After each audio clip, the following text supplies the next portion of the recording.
আজকের ব্লগটা শুরু করতে একটু দেরি হয়ে গেল, ওই 10:30টার মতো বেজে গেছে। তার কারণ সকালে ঘুম থেকে উঠে খুব তাড়াহুড়া করে কাজ করে 10টার মধ্যে রেডি হয়ে এখন 10:30টার মধ্যে বান্ধবীর সঙ্গে বেরিয়ে গেছি সামান্য একটু টুকিটাকি কেনাকাটা করতে। তো পুজোর মরশুমে তোমরা সবাই কেমন আছো সেটা আগে বলো। জানি অবশ্যই ভালো আছো, আমিও আছি, ওই মোটামুটি ভালোই আছি, মেরে কেটে টুকটাক চলে যাচ্ছে ওই আর কি। প্রথমে পরিচয় পর্বটা সেরে নিই। রানাঘাটের ছোট্ট একটা গ্রাম থেকে আমি দীপিকা আমার নতুন আরও একটি ব্লগে তোমাদের অনেক ভালোবাসা জানিয়ে আজকের ব্লগটা আমি এখান থেকেই শুরু করলাম। দেখো বান্ধবীর সাথে চলে এসেছি একটু বাজারে, ব্লাউজ কিনবো বলে দুটো, তাই। আর এইটা হচ্ছে আমাদের আস্তলা, মানে রানাঘাটের আস্তলার সন্ন্যাসী বাজারের সব থেকে বড় হাট। সত্যি বন্ধুরা, রানাঘাটের বাজারে, রানাঘাটের বুকে সব থেকে বড় হাট হচ্ছে এই আস্তলার হাট। এখানে তুমি কি না পাবে, ছোট থেকে বড়, ফ্যান্সি থেকে ট্র্যাডিশনাল, সব ধরনের ট্রেন্ডিং ড্রেস পর্যন্ত তুমি এই জায়গায় পেয়ে যাবে।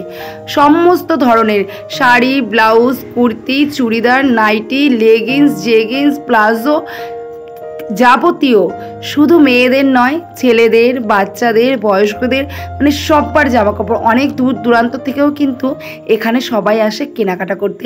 আর মোবাইলটা আজকে বেশি বার করতে পাইনি, যেহেতু পুজোর আর একটা সপ্তাহ বাকি নেই।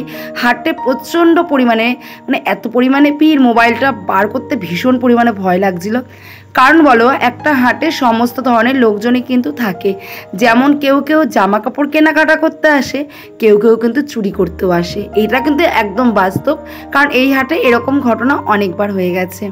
তো যাই হোক, এই জন্য আমি মোবাইলটা বার করিনি আর বেশি ভিডিও করতে পারিনি। আর আমার কেনাকাটা কমপ্লিট হয়ে গেছে, কেনাকাটা করে নিয়েছি।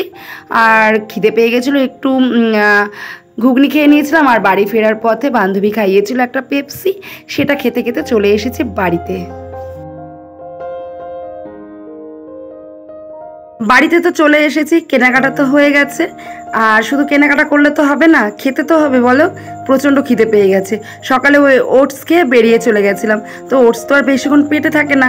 আর এখন বাজে প্রায় 1:30। ওই বললাম না, সকালে মোটামুটি রান্না করে ধুয়ে চলে গেছিলাম। বাকি ছিল মাছটা, এনেছিল তেলাপিয়া মাছ। তো আমি এটাকে ভালো করে কেটে ধুয়ে ফ্রিজের মধ্যে রেখে গেছিলাম। আর এখন আমি আর কি মাছটাকে রান্না করব। আর সত্যি বলতে আজকে বেশি কিছু কেনাকাটা করিনি, হাট থেকে শুধু ওই দুটো ব্লাউজই কিনে নিয়ে এসেছি, কিন্তু অবশ্যই তোমাদের সাথে শেয়ার করব।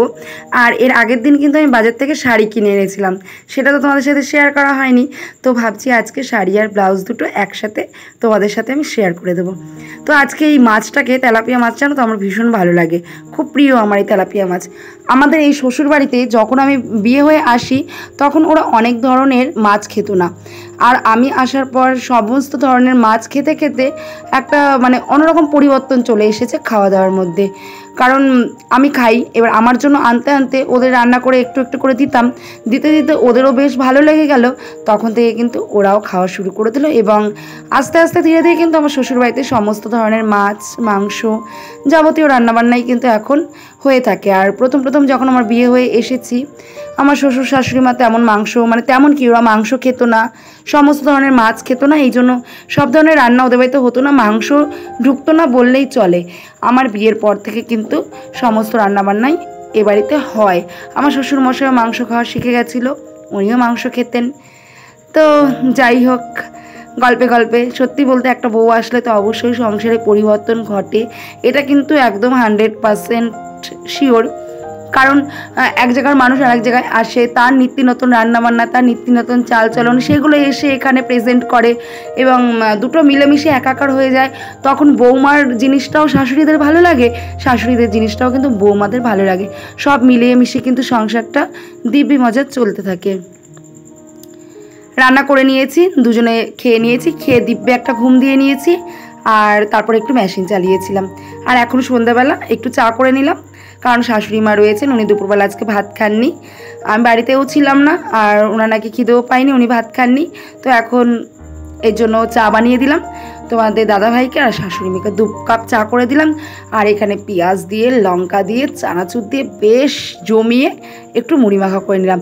আর আমারও না ভীষণ ভালো লাগে মুড়ি দিয়ে চা খেতে, তো আমার সেই লাগে মুড়ি মাখা আর চা, দারুণ লাগে আমার। আসলে বলো তো কি, ওই চাটাকে মিষ্টিটাকে অ্যাভয়েড করে চলার পর থেকে তো চাটা তেমনভাবে খাওয়া হয় না। আগে তো খুব পরিমাণে খেতাম, আগে খুব সুন্দর করে চা দিয়ে মুড়ি দিয়ে জমিয়ে সন্ধ্যাবেলা একদম সেই করে খেতাম।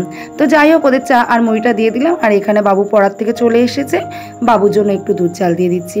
কারণ বেশ কয়েকদিন হলো দুধ রাখি ঠিকই, কিন্তু বাবুকে আর দুধ দেওয়া হয় না। অন্বেষা, ঠাকুমা সবাইকে দিয়ে দিই, ও আর টাইম মতো বাড়ি থাকে না, ওর আর খাওয়াটা হয় না, আর রাখাও হয় না। বাড়িতে এসে এটা ওটা খায়, ফুচকা টুচকা খায়, দুধটা এই জন্য আমি আর দিই না ওকে। তো আজকে পড়ে আসার সঙ্গে সঙ্গে বলছিল মা ফুচকা খাবো, আমি ফুচকাটা খেতে দিইনি। আমি বললাম একটু ওয়েট কর, আমি দুধটা জাল দিয়ে দিচ্ছি, দুধটা খা। কারণ বাচ্চাদের দুধ, প্রোটিন জাতীয় জিনিস তো অবশ্যই, ফুচকা এগুলোকে যতটা পারো এড়িয়ে চলার চেষ্টা করা অনেকটাই ভালো। তবু আমাদের মানুষের জীব তো, মানুষের মুখ স্বাদে পরিপূর্ণ, না খেলে ভালো লাগে না। মাঝে মাঝে দুই এক সময় ঠিক আছে, কিন্তু রোজ দিন তো ওইসব খাওয়া ভালো না। তো যাই হোক, এই জন্য আমি ওকে আজকে ফুচকা একদম না দিয়ে দিয়েছি দুধ। যাই হোক, সমস্ত কাজ কমপ্লিট, মেশিনটা কিন্তু চলছেই। মেশিন চালাতে চালাতে চলে আসলাম আজকে আমার পুজোর বাজার তোমাদের সাথে শেয়ার করতে। আর সত্যি বলতে জিনিসগুলো আমার তো ভীষণ পছন্দ হয়েছে, তোমাদের কেমন লাগছে অবশ্যই কিন্তু কমেন্ট করে জানাবে। দুটো শাড়ি নিয়েছিলাম, আমার মা টাকা দিয়েছিল, সেই টাকার সঙ্গে তোমার দাদাভাই কিছু টাকা জুড়ে আমাকে দুটো শাড়ি কিনে দিয়েছে। আর আজকে টাকা দিয়েছিল তোমার দাদাভাই, দুটো ব্লাউজ আমি কিনে নিয়ে এসেছি। আর এই যে শাড়িটা দেখো, এটা কিন্তু ডুয়েল টোনের আছে, সি গ্রিন কালার। তো শাড়িটা কম্বিনেশনটা আছে তোমার রানী আর ওই সি গ্রিনের সাথে, কেমন লাগলো অবশ্যই কিন্তু তোমরা শাড়িটা জানাবে। আর এই শাড়ির কালারটা তো আমার ভীষণ একটা মানে মনের মতো হয়েছে যাকে বলা যায়। এই দেখো, তোমাদের কেমন লাগছে শাড়িটা বলো। এইটা হচ্ছে বিচিত্রা সিল্ক, তো ভীষণই সফট শাড়িটা, ক্যারি করা ভীষণই সহজ হবে, কালারটা সত্যি সুন্দর। আর এই শাড়িটা দেখতে পাচ্ছ, আমি যে মেশিন চালাই, তোমরা তো দেখো সবসময় শাড়ি তৈরি হয়, তো এইটা হচ্ছে আমাদের মেশিনের শাড়ি। তো এইটাও নিয়েছি আসলে পুজোর মধ্যে। এবার আমার কপাল খারাপ, কারণ এই শাড়িটা আমি বেশ কিছুদিন আগে নিয়েছিলাম, শ্বশুরমশাই মারা যাওয়ার আগে। ভেবেই নিয়েছিলাম যে আমি অষ্টমীর সকালে এটা পরে অঞ্জলি দেবো, কিন্তু কপাল খারাপ যা হলে যা হয়, পুজোতে এমনভাবে কপালটা খারাপ হবে আমি কখনোই ভাবতে পারিনি। যাই হোক, শ্বশুরমশাই যেখানে গেছেন যেন ভালো থাকে, এটাই কামনা করব। না হয় পরের বছর অঞ্জলি নেব, এটাই তো। যাই হোক, আমাদের মেশিনের শাড়িটা কেমন লাগলো অবশ্যই বলো। আর এই যে আজকে এনেছিলাম এই ব্লাউজ দুটো, এই যে এটা এনেছিলাম ভি গলা, এইটা আমার দারুণ পছন্দ হয়েছে গলাটার জন্য। আর ওই বিচিত্রা সিল্কের সাথে পরার জন্য এই ব্লাউজটা এনেছি, ভীষণই সফট, তো আমার ভীষণ পছন্দ হয়েছে। যদিও কালারটা সেম সেম হয়নি, ঠিক আছে তবুও। তো আমার পুজোর বাজার তোমাদের কেমন লাগলো অবশ্যই কিন্তু এটা কমেন্ট করে জানিও। আর কোন ড্রেসটা সবথেকে তোমাদের ভালো লেগেছে, কোন ব্লাউজটা ভালো লেগেছে সেটাও জানিও। তো চলো এখনকার মতো টাটা, দেখা হবে কালকে, টাটা।